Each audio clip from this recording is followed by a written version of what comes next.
செல்லம்மா சீரியல்ல மேகாவோட அப்பா சரவணன் மேகா கிட்ட தனியா பேசணும்னு கூப்பிட்டு, மேகா நான் கொடுத்த ஐடியானால நீ பிரஸ்ல பேசினது உனக்கு சாதகமா ஆயிடுச்சு, இதை வச்சே நீ மகேந்திரன் குடும்பத்தை மிரட்டலாம், மகேந்திரனும் தன்னோட குடும்பமானம் போயிடுமேன்னு அவர் சொத்துல உனக்கு பாதி எழுதி கொடுத்தாலும் கொடுத்துருவாரு, இந்த சந்தர்ப்பத்தை விட்டுறாதமா, இதை வச்சு அந்த மகேந்திரன் குடும்பத்தை பழி வாங்கிடுங்கிறாரு.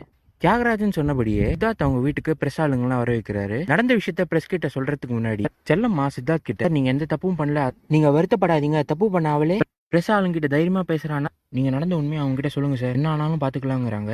செல்லம்மா சொல்றது கேட்டு சித்தார்த்தும் தமிழ எந்த தப்பும் இல்லைன்னு பிரஸ்காரங்க கிட்ட சொல்லிட்டு இருக்கிறப்போ, கூட்டத்துல இருந்த ஒரு சில பிரஸ்காரங்க சித்தார்த் கிட்ட, சார் நீங்க போய் சொல்றீங்கன்னு நல்லாவே தெரியுது, நாங்க சிசிடிவி வேற செக் பண்ணி பார்த்தோம், அன்னைக்கு பார்ல இருந்து நீங்க கூட்டிட்டு வந்ததெல்லாம் உண்மைதான், அந்த ஃபுட்டேஜை நாங்க செக் பண்ணும்போது 20 நிமிஷம் நீங்க மேகாவோட வந்திருக்கீங்க நல்லா தெரியுது, 10:05 உள்ள போனவர் நீங்க 10:25 தான் உள்ள வந்திருக்கீங்க, 20 நிமிஷம் என்ன சார் பண்ணியிருந்தீங்க, சந்தோஷமா இருந்தீங்களான்னு கேட்க சித்தார்த்துக்கும் வந்துருது. எதுவும் பேசாம, சார் நீங்க பத்திரிக்கைக்காரங்க, நீங்களே இப்படி பேசலாமா, உண்மையை தெரிஞ்சுக்கிட்டு பேசினா நான் ரொம்ப சந்தோஷப்படுவேன், மேகா என் மேல வைக்கிறது பொய்யான குற்றச்சாட்டு, மேகாவோட குழந்தைக்கு எந்த சம்மந்தமும் கிடையாதுங்கிறாரு.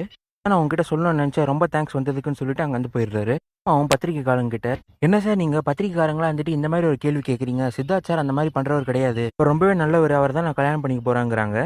மேடம் நீங்க சொன்னது எங்களுக்கு புரியுது, ஆனா பாதிக்கப்பட்டது மேகா தானே, பாதிக்கப்பட்டவங்களுக்கு ஆதரவாக தான் நாங்க இருப்போம் அப்படின்னு சொல்லிட்டு அங்க வந்து கிளம்பிடுறாங்க.